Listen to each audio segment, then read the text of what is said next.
ಯಾವ್ದನ್ನ ನೋಡ್ಬೇಕು ಅಂತ. ಈಗ ನಾನ್ ನಿಮ್ಗೆ ಇದಕ್ಕೊಂದು ಉತ್ತರ ಕೊಡ್ತೀನಿ, ಅದರಲ್ಲಿ ನೀವೇನ್ ಅರ್ಥ ಮಾಡ್ಕೊಂತೀರಾ ಅಂತ ನಿಮ್ಗೆ ಎಷ್ಟು ಚೆನ್ನಾಗಿ ಅರ್ಥ ಆಗುತ್ತೆ ಅಂತ ತಿಳ್ಕೊಳ್ಳಿ. ಈಗ ಎಕ್ಸಾಂಪಲ್ ಯಾರೊಬ್ರು LNT ಕೇಳಿದ್ರು 5350 ಇದೆ, ಏನ್ ಮಾಡ್ಲಿ ಅಂತ. ಈಗ 1350 ಅವರು ತಮ್ಮ ಡಿಮ್ಯಾಟ್ ಅಕೌಂಟ್ ಅನ್ನು ಓಪನ್ ಮಾಡಿ ಅವರು ಸೆಲ್ ಅಂತ ಕೊಡ್ತಾರೆ. ಸೊ ಒಂದು ಬೇಸಿಕ್ ಅರ್ಥ ಮಾಡ್ಕೊಳ್ಳಿ, ಸೆಲ್ ಅಂತ ಕೊಟ್ರು ಅಥವಾ ಅದನ್ನ ಸೆಲ್ ಮಾಡ್ತಾರೆ ಅಂದ್ರೆ ಯಾರಿಗ್ ಮಾಡ್ತಾರೆ? ಇನ್ನೊಬ್ಬ ವ್ಯಕ್ತಿಗೆ ಮಾಡ್ತಾರೆ. ಅವ್ನು ಯಾಕೆ ಬೈ ಮಾಡ್ತಾನೆ? ಯಾಕಂದ್ರೆ ಈ ಮನುಷ್ಯ 1350 ಇದ್ರ ಮ್ಯಾಕ್ಸಿಮಮ್ ಲೆವೆಲ್ ಅಂತ ಅವರ ನಾಲೆಜಬಲ್ ಆಗಿ ಸೆಲ್ ಮಾಡ್ತಾರೆ. ಅದೇ ರೀತಿ ಆ ಮನುಷ್ಯ 1350 ಬೈ ಮಾಡಿರೋನು ಅವ್ನ ನಾಲೆಜ್ ಪ್ರಕಾರ ಅಲ್ಲಿಂದ ಮೇಲ್ ಹೋಗ್ತಾನೆ ಅಂತ ಇದನ್ನ ಬೈ ಮಾಡ್ತಾರೆ.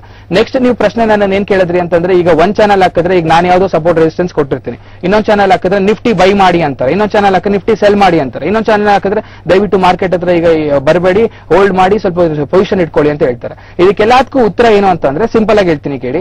ಈಗ ನೀವು ಯಾವಾಗ ಇನ್ವೆಸ್ಟ್ ಮಾಡ್ತೀರಾ ಅನ್ನುವಾಗ ನಿಮ್ಮ ಓನ್ ಅನಾಲಿಸಿಸ್ ನ ಮಾಡ್ಬೇಕಾಗುತ್ತೆ. ಎಲ್ಲಾರು ಕರೆಕ್ಟ್, ಎಲ್ಲಾರು wrong. No ones can say market ಹೀಗೆ ಆಗುತ್ತೆ ಅಂತ ಹೇಳ್ತಾ ಯಾರು ಇದ್ರೆ ದಯವಿಟ್ಟು ತಿಳ್ಕೊಳ್ಳಿ, ಅವ್ರು ಸುಮ್ಮನೆ ಹೇಳ್ತಾ ಇದಾರೆ, ಅವ್ರಿಗೇನು ಅಷ್ಟು ಕರೆಕ್ಟ್ ಆಗಿ ಗೊತ್ತಿರೋದಿಲ್ಲ ಅಂತ. ಎರಡನೇದಾಗಿ ಈಗ ಮೀಟಿಯೋಲಾಜಿಕಲ್ ಡಿಪಾರ್ಟ್ಮೆಂಟ್ ತರ ನಾನು ಹೇಳ್ತೀನಿ ಮಳೆ ಬರ್ತಾ ಇದೆ ಅಂತ, ಇನ್ನೊಬ್ಬ ಹೇಳ್ತಾರೆ ಮಳೆ ಬರೋದಿಲ್ಲ ಅಂತ ಅನಾಲಿಸ್ಟ್. ಹಾಗನ್ಬಿಟ್ಟು ಮಳೆ ಬರಬೇಕು ಬರಬಾರ್ದು ಎರಡೂನು it's completely dependent on the market fluctuation, market present range, market present ಆಗು ಹೋಗುವಗಳ ಬಗ್ಗೆ ಇನ್ಫಾರ್ಮೇಶನ್ ಆಗುತ್ತೆ. ಸೊ ಇದೆಲ್ಲ ಇರುವಾಗ ನಾನು ಹೆಂಗ್ ಸರ್ ನನ್ನ ಕ್ಯಾಪಿಟಲ್ ಪ್ರೊಟೆಕ್ಟ್ ಮಾಡ್ಕೊಳೋದು? ಈ ಚಾನಲ್ ಹಾಕ್ತೀನಿ ನಿಫ್ಟಿ ಬೈ ಮಾಡಿದೆ, ಆ ಚಾನಲ್ ಹಾಕ್ದೆ ನಿಫ್ಟಿ ಸೆಲ್ ಮಾಡಿದೆ, ಈಗ ನನಗೆ ಕನ್ಫ್ಯೂಸ್ ಆಗ್ತದೆ ಏನ್ ಮಾಡ್ಬೇಕು ಅಂತ. ಸೊ ಅದರಿಂದ ನಾನು ನಿಮ್ಗೆ ಏನ್ ಹೇಳ್ತೀನಿ ಅಂದ್ರೆ, ನಿಫ್ಟಿನ ನಿಮ್ ಕಂಟ್ರೋಲ್ ಇಡಕ್ ಬರಲ್ಲ. ಓಕೆ, ನಾನು ಅವಾಗಲೇ ಒಂದು ಎಕ್ಸಾಂಪಲ್ ಹೇಳ್ದಂಗೆ, ನೀವು ಕಾರ್ಪೆಟ್ ಹಾಕಕ್ ಆಗಲ್ಲ, ನಿಮಗೆ ನೀವು ಶೂಸ್ ಹಾಕೊಳ್ಳಿ. ಹೇಗೆ ಶೂಸ್ ಹಾಕೋದು? ನೀವು ನಿಫ್ಟಿ ಬೈ ಪೊಸಿಷನ್ ತಗೊಂಡ್ರೆ ಅಥವಾ ಒಬ್ರನ್ನ ಫಾಲೋ ಮಾಡಿದ್ರೆ ಲೈಫಲ್ಲಿ ಒಂದು ಹೇಳ್ತೀವಿ, ಆಲ್ವೇಸ್ ಫಾಲೋ ಒನ್ ಮೆಂಟರ್, ಎರಡು ತಲೆಗಳನ್ನು ಫಾಲೋ ಮಾಡಬೇಡಿ ಅಂತ. ಅದೇ ರೀತಿ ಒಬ್ರನ್ನ ಫಾಲೋ ಮಾಡ್ಬೇಕಾಗ್ತದೆ. ಒಬ್ರನ್ನ ಫಾಲೋ ಮಾಡಿ ಕಂಪ್ಲೀಟ್ ಆಗಿ ಅವ್ರು ಹೇಳೋ ಸ್ಕ್ರಿಪ್ಟ್ಸ್ ನಲ್ಲಿ ಸ್ವಲ್ಪ ಸ್ಟ್ರಾಟಜೀಸ್, ಸ್ವಲ್ಪ ಮಾಹಿತಿ ತಗೊಂಡು ನೀವು ಸ್ಟ್ರಾಟಜಿಕಲ್ ವೇನಲ್ಲಿ ಇನ್ವೆಸ್ಟ್ ಮಾಡಿ. ಈಗ ಎಕ್ಸಾಂಪಲ್ ನೀವು ಇನ್ವೆಸ್ಟ್ ಮಾಡ್ತೀರಾ 1 ಲಕ್ಷ ರೂಪಾಯಿ ಯಾರ್ದೋ ಒಂದು ಕಾಲ್ ತಗೊಂಡು, ಮ್ಯಾಕ್ಸಿಮಮ್ ಸ್ಟಾಪ್ ಲಾಸ್ 1000 ಇಟ್ಕೊಳ್ಳಿ, ಮ್ಯಾಕ್ಸಿಮಮ್ ಟಾರ್ಗೆಟ್ 1000 ಇಟ್ಕೊಳ್ಳಿ. ಆ ರೀತಿನಲ್ಲಿ ನೀವು ಟ್ರೇಡ್ ಮಾಡಿದ್ರೆ ಗೊಂದಲಕ್ಕೆ ಎಡೆ ಮಾಡಿ ಕೊಡಬೇಡಿ.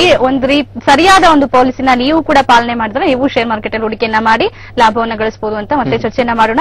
ಅದಕ್ಕಿಂತ ಮುಂಚೆ ಮತ್ತೊಂದು ಕರೆ ಇದೆ. ಹಾಸನದಿಂದ ಧೀರೇಂದ್ರ ಅವರು ಕರೆ ಮಾಡಿದ್ದಾರೆ. ಧೀರೇಂದ್ರ ಅವರೇ, ನಿಮ್ಮ ಪ್ರಶ್ನೆಯನ್ನ ಕೇಳಿ. ಹಲೋ, ನಮಸ್ತೆ ಧೀರೇಂದ್ರ ಅವರು, ಹೇಳಿ. ನಮಸ್ಕಾರ ಸರ್. ಹಲೋ, ಹೇಳಿ. ನಮಸ್ತೆ, ಕೇಳಿಸ್ತಿದೆ ಸರ್. ನಾನು ಕರ್ನಾಟಕ ಬ್ಯಾಂಕ್ ಶೇರ್ ಬೈ ಮಾಡಿದ್ದೆ 180. ಓಕೆ, ಯಾವಾಗ ಬೈ ಮಾಡಿದ್ರಿ ಸರ್? ಅದು 6 ಮಂತ್ಸ್ ಮೇಲಾಗೋಯ್ತು. ಓಕೆ, ಅದು ಏನ್ ಮಾಡ್ಬೋದು ಈಗ ಅಂತ ಗೊತ್ತಾಗ್ತಿಲ್ಲ. ಓಕೆ, ನೀವು ಎಷ್ಟು ರೇಂಜ್ ಅಲ್ಲಿ ಬೈ ಮಾಡಿದ್ರಿ ಅಂತ ದಯವಿಟ್ಟು ಹೇಳ್ತೀರಾ? ಸರ್ ಅದು 180 ಸರ್. 180 ಅಂತ ಹೇಳಿದ್ರಿ ಅಲ್ವಾ? ನೋಡಿ, ಈಗ ಕರ್ನಾಟಕ ಬ್ಯಾಂಕ್ ನ ನೀವು ಎಷ್ಟು ದಿನಗಳ ತನಕ ಇಟ್ಕೊಬೇಕು ಅಂತ ಥಿಂಕಿಂಗ್ ಅಲ್ಲಿ ಇದ್ದೀರಾ? ಸರ್ ಒಂದು 6 ಮಂತ್ಸ್ ವರೆಗೆ ಇಡ್ಬೋದು ಅಂತ ಇದೀನಿ. ಓಕೆ, ನೀವು ಎಷ್ಟು ಇನ್ವೆಸ್ಟ್ ಮಾಡಿದೀರಾ? ಸರ್ ನನ್ನ ಹತ್ರ 5000 ಇದೆ ಸರ್ ಶೇರ್. ಓಕೆ, 5000 ಶೇರ್ಸ್ ಇದೆ. ಸೊ 5000 ಇಂಟು 180 ಅಂದ್ರೆ if I am not wrong ನೀವು 9 ಲಕ್ಷ ಅದಕ್ಕೆ ಹೂಡಿಕೆ ಮಾಡಿದಿರಾ, ಕರೆಕ್ಟಾ? ಹೌದಲ್ಲ. ನೋಡಿ, ನೀವು ಕರ್ನಾಟಕ ಬ್ಯಾಂಕ್ ನ ನೀವು ತಗೊಂಡಿರುವ ಟೈಮ್ ಇದೆಯಲ್ಲ, ಆ ಟೈಮ್ 6 ಮಂತ್ಸ್ ಹಿಂದೆ ಮಾರ್ಕೆಟ್ ಸ್ವಲ್ಪ ಹೈಸ್ ನಲ್ಲಿ ಇತ್ತು. ಅವಾಗ ಬ್ಯಾಂಕಿಂಗ್ ಸೆಕ್ಟರ್ ಅಲ್ಲಿ, ಈಗ ಕಳೆದ ವರ್ಷ ಬ್ಯಾಂಕಿಂಗ್ ಸೆಕ್ಟರ್ ತುಂಬಾ ಅಂಡರ್ ಪರ್ಫಾರ್ಮ್ ಮಾಡಿದೆ. ಆದ್ರೆ ಈ ವರ್ಷ RBI ರೇಟ್ ಎಲ್ಲ ನೀವು ತಗೊಳ್ಳೋ ಟೈಮ್ ಹೇಗಿತ್ತು ಅಂದ್ರೆ ಅದು ಮಾರ್ಕೆಟ್ ಟಾಪ್ಸ್ ಅಲ್ಲಿ ಇತ್ತು, ಅದರಿಂದ ಕೆಳಗಡೆ ಬಂದಿದೆ. ಸೊ ನೀವು ಒಂದು 6 to 8 ಮಂತ್ಸ್ ರೇಂಜ್ ಅಲ್ಲಿ ಹೋಲ್ಡ್ ಮಾಡ್ತೀನಿ ಅಂದ್ರೆ ನಾನು ನಿಮಗೆ ಸಜೆಸ್ಟ್ ಮಾಡೋದು, ಈಗ ಇರೋ ಪೊಸಿಷನ್ ಅಲ್ಲಿ ನೀವು ದಯವಿಟ್ಟು ಅವರೇಜಿಂಗ್ ಅಂತ ಮಾಡ್ತಾರೆ ಲಾಸಸ್ ನಲ್ಲಿ, ದಯವಿಟ್ಟು ಕೆಳಗಡೆ ಇರೋದ್ರಲ್ಲಿ ಅವರೇಜಿಂಗ್ ಮಾಡ್ಬಿಡಿ, ಹೋಲ್ಡ್ ಮಾಡಿ. 6 to 8 ಮಂತ್ಸ್ ಅಲ್ಲ, ಇನ್ 1 year ತನಕ ಹೋಲ್ಡ್ ಮಾಡುವ ಒಂದು ಮೈಂಡ್ ಸೆಟ್ ಇಟ್ಕೊಂಡು ಹೋಲ್ಡ್ ಮಾಡಿದ್ರೆ ನಿಮ್ಮ ಕಾಸ್ಟಿಗೆ ಬರುವ ಚಾನ್ಸಸ್ ಇದೆ. ಆದ್ರೆ ಈಗ ಪ್ರೆಸೆಂಟ್ ರೇಂಜ್ ಅಲ್ಲಿ ನೋಡಿದ್ರೆ ತುಂಬಾ ಕೆಳಗಡೆ ಬಂದಿರೋದ್ರಿಂದ ನೀವು ಅಕಸ್ಮಾತ್ ಕಾಸ್ಟಿಗೆ ಬಂದ್ರೆ ಸ್ವಲ್ಪ ಎಕ್ಸಿಟ್ ಆಗಿ ಅದೇ ರೀತಿ ಸ್ವಲ್ಪ ಪೋರ್ಟ್ಫೋಲಿಯೋ ಡಿವಿಷನ್ ಮಾಡ್ಕೊಳ್ಳೋದು ಒಳ್ಳೇದು. ನೆಕ್ಸ್ಟ್ ನಿಮಗೆ ಶೇರ್ ನೀವು ತಗೊಂಡ್ರೆ 180 ರೇಂಜ್ ಇಂದ ನೋಡಿದ್ರೆ, if I am not wrong, ಅದು ಕಳೆದ 1 ವರ್ಷದಲ್ಲಿ 10% ಕೆಳಗಡೆ ಬಂದಿದೆ ಅಷ್ಟೇ. ಸೊ ನೀವು 6 ತಿಂಗಳಿಂದ ಎಲ್ಲ ಅದಕ್ಕಿಂತ ಮುಂಚಿತವಾಗಿ ತಗೊಂಡಿರೋ ಚಾನ್ಸಸ್ ಇದೆ ಅಂತ ನಾನು ಹೇಳ್ಬಲ್ಲೆ. ಯಾಕಂದ್ರೆ ಇದು 6 ಮಂತ್ಸ್ ಹಿಂದೆಲ್ಲ ನೀವು ತುಂಬಾ ಮುಂಚಿತವಾಗಿ ಇದನ್ನ ಶೇರ್ ತಗೊಂಡಿರ್ಬೇಕು. ಯಾಕಂದ್ರೆ ಈಗ ಪ್ರೆಸೆಂಟ್ ಪ್ರೈಸ್ ಬಂದು 100 ಇದೆ. ಸೊ ನೀವು ತಗೊಂಡಿರೋ ರೇಂಜ್ ಇಂದ 60% ಕೆಳಗಡೆ ಅಂತೂ ಎಂಟೈರ್ ಬ್ಯಾಂಕಿಂಗ್ ಸೆಕ್ಟರ್ ಬಿದ್ದಿಲ್ಲ. ಸೊ ನೀವು ಬೇರೆ ರೇಂಜ್ ಅಲ್ಲಿ ತಗೊಂಡಿರಾ ಅಂತ ನಾನು ನಿಮ್ಗೆ ಹೇಳಕ್ ಇಷ್ಟಪಡ್ತೀನಿ. ಧನ್ಯವಾದ ಧೀರೇಂದ್ರ ಅವರೇ ಕರೆ ಮಾಡಿದ್ದಕ್ಕಾಗಿ. ಇನ್ನಷ್ಟು ವಿಚಾರಗಳನ್ನ ಚರ್ಚೆ ಮಾಡೋಣ, ಅದಕ್ಕಿಂತ ಮುಂಚೆ ಒಂದು ಬ್ರೇಕ್.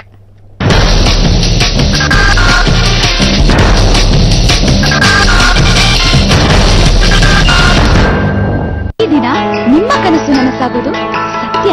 ನಾನು ನನ್ನ ಕನಸು ನನಸು ಮಾಡ್ಕೊಂಡೆ. ಅರೆ, ನಿಮ್ ಕನಸು ಯಾಕೆ ತಡ? ಭಾರಿ ಉಳಿತಾಯ, ಚಿನ್ನದಂತ ಉಪಾಯ.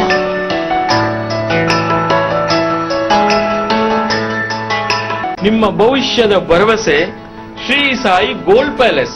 Shri Sai gold palace, Basavanagudi, Padmanabha Nagar, Bengaluru.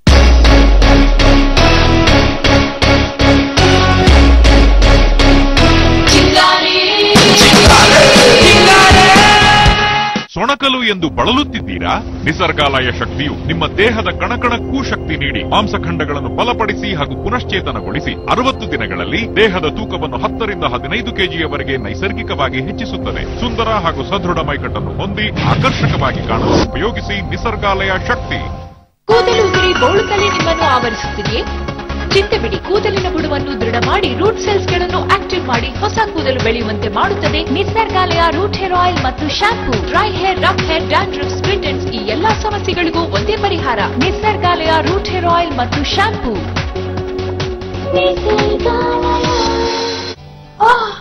ಬೆನ್ನು ನೋವಾ? ಮಿರಾಕುಲ್ ಪೇನ್ ಕಿಲ್ಲರ್ ಆಯಿಲ್ ನೋವನ್ನು ತುಂಬಾ ಬೇಗ ನಿವಾರಿಸುತ್ತದೆ. ನಂಬಿಕೆ ಇದ್ರೆ ಪರೀಕ್ಷೆ ಮಾಡಿ.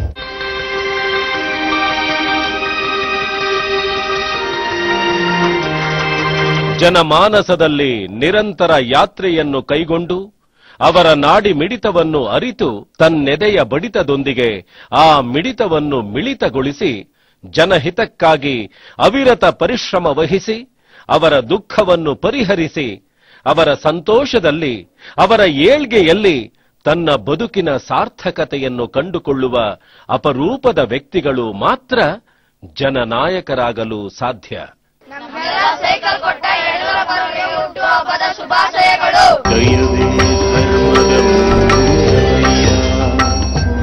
ಸ್ಥಾವರ ಕಳಿವುಂಟು ಜಂಗಮ ಕಳಿವಿಲ್ಲ, ಕಾಯಕವೇ ಕೈಲಾಸ.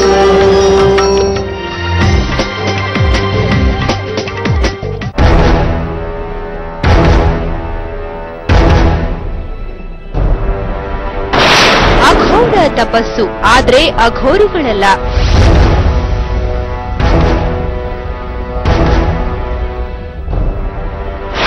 ನಿಗೂಢ ಸಾಧನೆ, ಆದ್ರೆ ಇಂದ್ರಜಾಲವಲ್ಲ.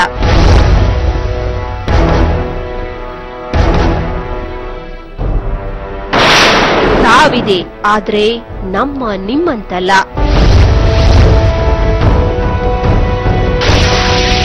ಯಾರವರು? ವಿಚಿತ್ರ ಸಾಧುಗಳ ಪ್ರಪಂಚದಲ್ಲಿ. ವೀಕ್ಷಿಸಿ ಇಂದು ರಾತ್ರಿ 8:30ಕ್ಕೆ.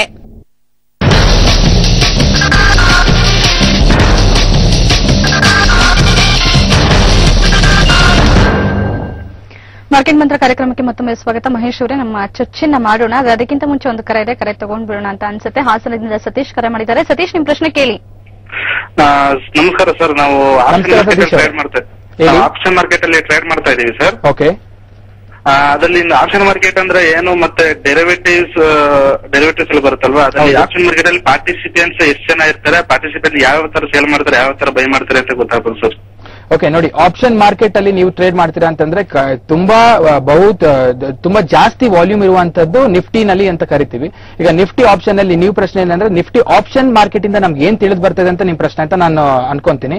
ಆ ಪ್ರಶ್ನೆಗೆ ನಿಮ್ಗೆ ಉತ್ತರ ಏನಂದ್ರೆ, ಈಗ ಎಕ್ಸಾಂಪಲ್ ನಾನು 5340ನ ನಿಮ್ಗೆ ಸಪೋರ್ಟ್ ಅಂತ ಇವಾಗ ಕೊಟ್ಟಿರೋದನ್ನ ಎಕ್ಸಾಂಪಲ್ ತಗೊಂಡ್ರೆ, ನಿಫ್ಟಿ ಆಪ್ಷನ್ಸ್ ಅಲ್ಲಿ 5300 ಅಲ್ಲಿ ಆಪ್ಷನ್ಸ್ ಅಲ್ಲಿ ನಿಮ್ಗೆ ತಿಳಿದಿರುವ ಪ್ರಕಾರ 2 ರೀತಿ ಬರ್ತದೆ ಡೆರಿವೇಟಿವ್ಸ್ ಅಲ್ಲಿ. ಕಾಲ್ ಅಂತ ಅಂತೀವಿ, ಕಾಲ್ ನ ಬೈ ಮಾಡಿದ್ರೆ ಮಾರ್ಕೆಟ್ ಮೇಲೋಗುವ ಒಂದು ಎಕ್ಸ್ಪೆಕ್ಟೇಷನ್ ಕಾಲ್ ನ ಬೈ ಮಾಡ್ತೀವಿ. ಹಾಗೆ ಪುಟ್ ನ ಬೈ ಮಾಡಿದ್ರೆ ಪುಟ್ ಅಂತ ಕರಿತೀವಿ, ನಿಫ್ಟಿ ಪುಟ್ ಆಪ್ಷನ್ ಅಂತ. ಅದನ್ನ ಬೈ ಮಾಡೋದು ಮಾರ್ಕೆಟ್ ಬೀಳುವ ಸಂಭವ ಇರುವಾಗ ಬೈ ಮಾಡ್ತೀವಿ.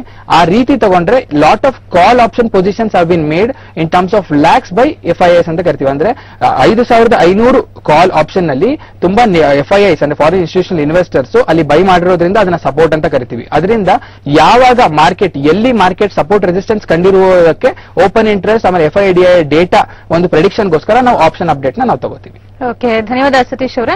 ಮಹೇಶ್ ಅವರು, ಇನ್ನೊಂದು ಪ್ರಶ್ನೆ ಏನು